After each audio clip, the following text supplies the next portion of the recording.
Bonjour et bienvenue dans cette première découverte de l'application Petit Livre Multimédia, qui permet de consulter et de créer des livres numériques de 8 pages que l'on peut imprimer dans 3 formats: petit livre A7, livret A5 ou affiche A4. Des jeux interactifs sont également disponibles à la fin du livre. La page d'accueil présente l'outil et permet d'accéder aux livres qui sont classés par catégorie. On accède également à la documentation, qui comprend 2 parties. Une première partie sur les petits livres, avec notamment la technique de pliage, qui permet d'obtenir un livre de 8 pages A7 à partir d'une page A4, sans collage ni agrafage. Et une deuxième partie dédiée à l'application Petit Livre Multimédia. Pour imprimer cette documentation, il est préférable d'afficher tout son contenu.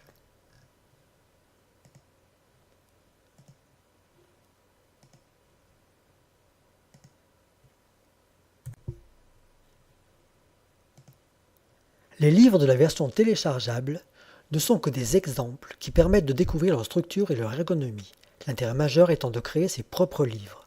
Un second tutoriel montre comment procéder pour les créer.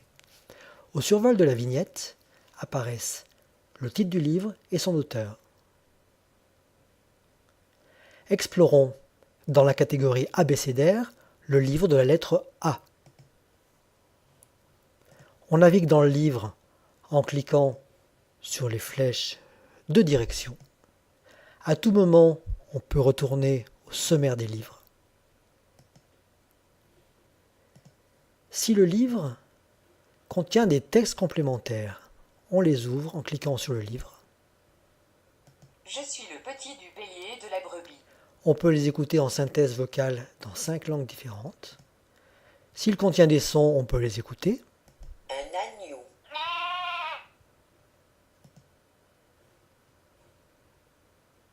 Une alouette. En fin de livre, on peut imprimer avec ou sans numéro de page dans différents formats. Petit livre A7, le petit livre classique, livret A5, c'est-à-dire 2 feuilles recto verso, ou bien une page par page, une page A4 par page.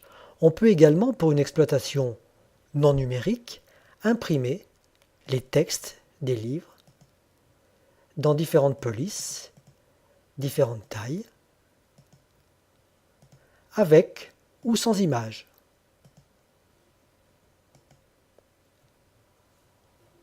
Voyons maintenant les jeux, les 4 jeux, qui sont générés automatiquement à partir du contenu du livre, rangés dans l'ordre.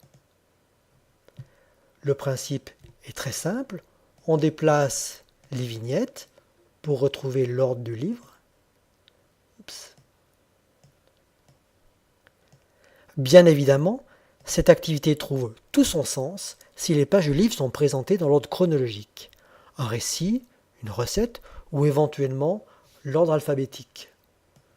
C'est comme ça. Yes! Plus dur, avec 8 images, sur le même principe, je déplace les vignettes, ou bien avec des sons. A. Une alouette. Si je pense que l'alouette est ici, je la déplace, voilà. Et avec des textes, même chose, là je replace les pages dans l'ordre. Deuxième jeu, associer des médias. Image-texte, j'observe l'image et je trouve le texte correspondant. Oups.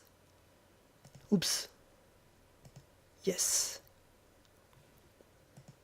Cette fois-ci, je l'écoute. Un âne.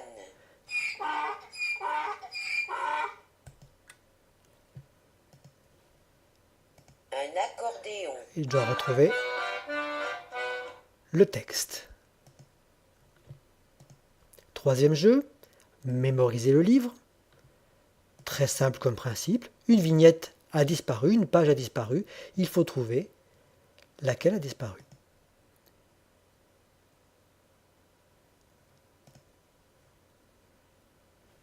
Même chose avec des sons. Donc là, Ça nous Une oblige abeille.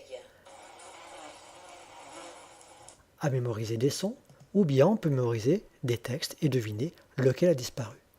Et enfin, un puzzle avec un nombre de pièces variable. On peut afficher le modèle. On va se tromper.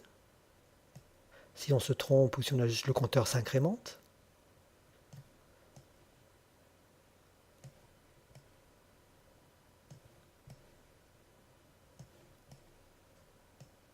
Trop fort. Voilà. Et donc, bien sûr, ça peut être beaucoup plus dur en fonction du nombre de pièces. Un QR code est imprimé sur la couverture du livre. Il est également présent en fin de livre ici. Si le livre est consulté en ligne, le QR code renvoie vers l'URL du livre. S'il est consulté hors ligne, c'est-à-dire en local, le QR code renvoie vers l'URL spécifiée par l'auteur. Cette découverte est terminée.